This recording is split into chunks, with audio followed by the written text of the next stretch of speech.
안녕하세요. 김성겸 목사입니다. 산돌 성경에 오신 여러분 환영합니다. 오늘은 창세기 19장에서 21장까지의 내용 살펴보도록 하겠습니다. 창세기 19장에는 소돔과 고모라 일대의 멸망과 롯의 후손인 모압과 에돔의 기원이 소개되어 있습니다. 19장 1절을 보시면 두 천사가 소돔을 방문한 것으로 묘사되어 있는데 사실 18장을 보면 세 천사가 나타납니다. 그런데 중간에 보면 한 천사만 남고 두 천사가 먼저 길을 떠납니다. 남은 한 사람이 18장 중후반부에서 아브라함과 계속 대화를 나누지요. 그래서 대략 같은 시간에 두 천사가 먼저 소돔에 도착했다, 이렇게 이해할 수 있겠습니다. 그리고 1절에 보면 롯이 소돔 성문에 앉아 있었다는 묘사가 있는데 롯이 그 성에서 원로 역할을 했음을 보여주는 장면입니다.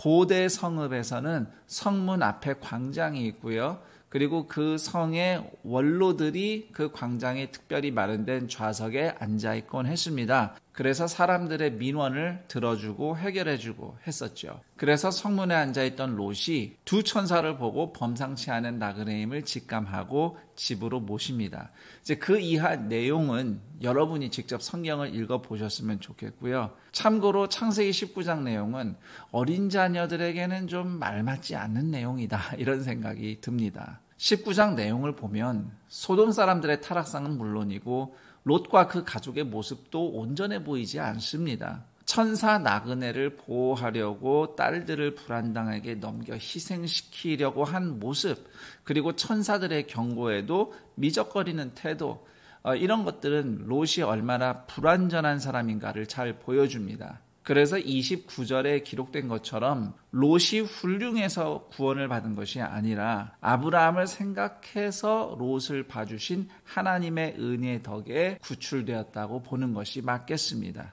하나님께서는 소돔과 고모라 일대를 모두 파괴하고 심판하셨는데 좀 끔찍하게 생각될지 모르겠지만 18장 20절에 보면 소돔과 고모라에 대한 부르짖음이 컸다, 이런 묘사가 나옵니다. 이 부르짖음이 창세기 4장 10절에서 살해당한 아벨의 피가 호소한다는 표현하고 좀 비슷하다고 볼 수 있어요. 그래서 소돔과 고모라의 죄악으로 피 흘린 이들의 부르짖음이 있었고, 그것을 생각해 본다면 그날의 심판은 결코 지나치지 않다, 이렇게 우리는 이해할 수 있습니다. 그 와중에 롯의 가족이 천사의 도움을 통해서 탈출하는데요. 자세한 내용은 나와 있지 않지만 성경을 읽어보면 거의 몸만 빠져나온 것 같습니다. 30절 이하에는 상황을 극도로 비관한 롯의 딸들이 아버지를 이용하는 폐륜을 통해서 대를 잇는 비참한 이야기가 소개되어 있습니다. 롯의 딸들이 어쩔 수 없다고 항변할지 모르겠지만 하나님의 도우심으로 소돔에서 탈출을 한 은혜까지 경험해놓고서는 환경과 처지만 비관하면서 이런 일을 저지른 것은 참 딱한 일입니다. 왜 아브라함을 찾아갈 생각은 안 했을까? 참 안타깝습니다. 그래서 그때 태어난 자녀에게서 훗날 모압 그리고 암몬이라는 두 족속이 나오게 되는데요. 이 두 족속은 이스라엘과의 악연을 이어갑니다. 그럼에도 성경을 더 읽어보시면 룻기의 주인공인 룻, 모압 출신 여성이 다윗 왕의 증조 할머니가 되고 나중에 마태복음에 예수님의 족보에도 이름이 올라간 사실은 그 민족들을 향한 하나님의 긍휼이 완전히 거두어지지 않았음을 우리는 엿볼 수 있습니다. 그리고 창세기 20장에는 아브라함이 다시 한번 아내를 누이라고만 얘기해서 그랄 왕 아비멜렉이 사라를 첩으로 데려간 사건이 기록되어 있습니다. 12장에 아브라함이 이집트에서 한 행동이 반복되고 있는데요. 사실 이해하기 어렵죠. 그 외에도 사라가 이미 고령인데 그랄 왕이 굳이 사라를 첩으로 데려간 것도 이해하기 어렵습니다. 그러나 11절에서 아브라함이 두려움을 표현할 정도로 가나안 사람들이 타락했다는 점을 생각하면 그런 상황들을 어느 정도 이해를 할 수는 있습니다. 성경학자들은 그랄 왕이 아브라함과 동맹을 맺는 차원에서 사라를 데려간 것이라고 설명하기도 하고요. 그리고 하나님께서 사라가 아이를 가질 수 있도록 기적을 베푸신 만큼 사라가 실제로 신체적으로 회춘했을 가능성도 있다고 설명하는 학자도 있습니다. 사실 이런 해설은 추측에 불과하고요. 우리는 여기서 이 이야기의 진짜 중요한 것 두 가지를 주목해야 할 필요가 있습니다. 우선 첫 번째는 아브라함에게 여전히 남아있는 인간의 어리석음입니다. 그리고 두 번째는 그럼에도 하나님이 아브라함을 선지자의 반열에 올려놓으셨다는 사실입니다. 7절에 그렇게 묘사가 되어 있어요. 그래서 하나님은 과거보다 더 적극적으로 아브라함을 보호하기 위해서 개입하시고요. 아비멜렉을 위해서 기도하자 아비멜렉 가문의 불임의 문제가 치료받는 기적도 일어납니다. 특히 하나님의 약속대로 이삭이 태어나는 21장 바로 앞에 이 사건이 기록된 것은 하염없이 나약하고 실패하는 인간에 비해서 하나님이 얼마나 신실하신가를 잘 보여주고 있다고 하겠습니다. 창세기 21장에는 드디어 하나님의 약속대로 이삭이 출생한 이야기가 나옵니다.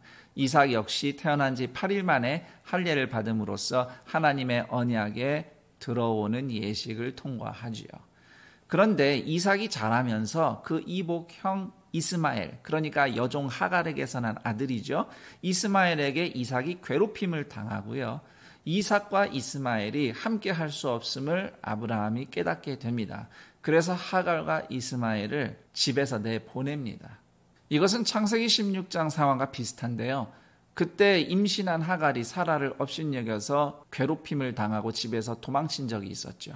대신 그때와 지금의 차이점은 아브라함이 보다 가장으로서 책임있게 행동한다는 사실입니다. 그리고 그 과정에서 하나님의 말씀에 귀 기울였다는 사실이죠. 그렇게 하갈과 이스마엘은 아브라함의 가족으로부터 떠나가게 되지만 16, 17장에 이미 소개되었듯이 하나님은 이스마엘과 그 후손에게도 은혜를 베푸십니다. 18절 말씀, 일어나 아이를 일으켜 네 손으로 붙들라. 그가 큰 민족을 이루게 하리라. 이처럼 이스마엘도 하나님의 보관에 포함된다는 약속의 최종 성취가 바로 예수 그리스도의 십자가입니다. 22절 이하에서는 그랄 왕 아비멜렉이 아브라함을 찾아와 화친을 맺는 이야기가 소개되어 있는데요. 참고로 20장에서는 그랄이라고 표기된 지명이 21장에서는 블레셋이라고 표기되어 있습니다. 그랄 지역이 블레셋 사람들이 사는 지역이기 때문입니다. 25절을 보면 그동안 아브라함이 아비멜렉의 종들에게 우물을 빼앗기며 괴롭힘을 당했지만 맞서 싸우지 않고 인내하며 지냈음을 볼 수 있습니다. 그 결과 아비멜렉이 오히려 아브라함과 함께 하시나 하나님을 목격하게 되죠. 그리고 아브라함에게 화목의 악수를 청하게 됩니다. 그러자 아브라함이 아비멜렉과 서로 언약을 맺게 되는데요. 그렇게 언약을 맺은 우물가가 브엘세바라고 불리게 됩니다. 브엘세바란 언약의 우물, 맹세의 우물이라는 뜻입니다. 그리고 33절 보시면 거기에 아브라함이 에셀나무를 심고 하나님을 예배했다는 기록이 나와 있는데요. 에셀나무는 키는 작지만 뿌리가 매우 깊다고 합니다. 그래서 광야 같은 척박한 환경에서도 저 밑에 지하수까지 뿌리 내려서 거뜬히 살아낸다고 하지요. 비록 광야 같은 인생살이였지만 하나님께 깊이 뿌리를 내려서 생수와 같은 하나님의 은혜로 여기까지 왔다는 신앙 고백이 에셀나무에 담겨 있다고 하겠습니다. 자, 여기까지 창세기 19장에서 21장까지의 내용 살펴봤습니다. 그럼 전 여기서 인사드리고 내일 그 다음 내용과 함께 여러분 찾아뵙도록 하겠습니다. 감사합니다.